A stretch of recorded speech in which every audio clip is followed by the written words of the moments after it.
Hey guys, Haz here at Shield Canine, and we are going to talk today about the different types of German Shepherds that actually exist in North America.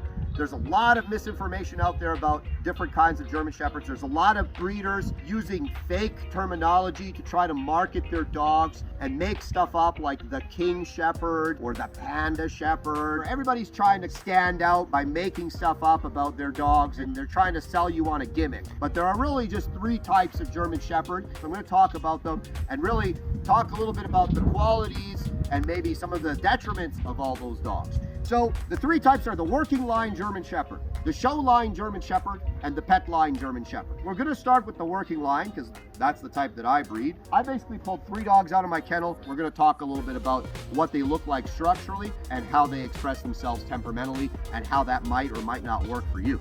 First of all, we've got the working line German Shepherd. This is Isa. This is a female that actually I own. She's pregnant, and she's also a little bit bigger than your typical average working line female. But you know, she has a nice square structure, as you can see. She has a nice functional movement, very social temperament, a very functional structure, as you can see. Not a huge reach in the front end, very square and stocky. She's a little hefty, of course, because she's preggers, which is fine. She comes from the Slovak area, so she's technically most of her lines are Slovak. Now, a lot of people with working lines try to say, oh, mine's BDR and mine's Czech and mine's German, and the vast majority of working line German Shepherds, whether they're here in Canada, in the United States, in Europe, they're a mix of numerous localities by now. It's all nonsense, okay? The best dogs that I've ever seen have a nice combination of, they got the West German working line, they got the Czech line, they've got all sorts of stuff. Let's just say the working line German Shepherd are bred to work. Again, there's disparity, right?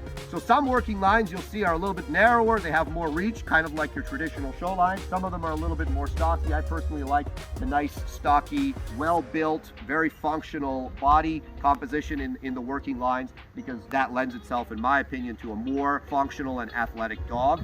And most importantly, they have the drive to do whatever it is that you need them to do. Why you might not want a working line. And unfortunately, there's a lot of breeders now breeding these dogs, and they breed them for the dark sable or whatever snazzy color you can come up with. When you're looking for a breeder of working line dogs, avoid any breeder that's breeding them for pet purposes. They're using working lines, but they're breeding them for pet purposes. This is somebody that doesn't know what they're doing, and usually they're going to be producing a lot of nervous dogs. If you're a family that's very low energy and you don't want to do a lot with your dog, a working line dog might be a little much for you. These are generally high energy dogs. They have a little bit of intensity. I just wanted to take a moment to shout out our sponsor, Eric Outdoors USA. They provide the best dog training pants. The vast majority of my staff are always wearing these pants. They are very resistant to rips and scratches. They're also very cool to wear in the summer, and they have heavier versions that you can wear in the winter. We're constantly doing protection work, and we're constantly having the dogs jump on us, scratch us. Check out Eric Outdoor USA. Use promo code SHIELD15, SHIELD 15, SHIELD15, and save 15% off your next order. Eric Outdoor USA, pants, vests, shirts, sweaters, they've got it all. Moving on, talk about the show line. This here is Sparky. He's primarily German show line, just from his structure and his appearance. I've had plenty of German show lines in here, and again, they vary. So they tend to be a little bit more narrow, a little bit more reach in the front end. As you can see, you have kind of very narrow and long. You can see the angulation. They tend to have a very heavy angulation. There's this misconception out there that show lines, because of the curvature of their spine, suffer from a lot of joint issues that maybe a regular working line doesn't. Now, don't get me wrong. That structure is not conducive to being athletic. The reason why they're bred with that kind of angulation is because in the show ring, they're judged on their gait, and they're looking for that big reach up front and the angulation. It creates a certain kind of gait in the dog when they're being trotted around the ring, and they're being judged on their gait and their movement and so on and so forth. It has zero impact whatsoever on a dog's actual working ability, but hey, this is what it's come to with dog shows. There are 2 types of show lines that you're going to run into. There's the North American show line, and there's the German show line. And if you have to get a show line, the German show line's a much better version. The problem with the show lines is this. If you like the appearance, if you like kind of that more narrow, longer look and that heavy angulation and that pigmentation that they have, typically there's also a little bit of drive issue. So the vast majority, even if you take really a super, super strong show line, they're still not as good as a good working line.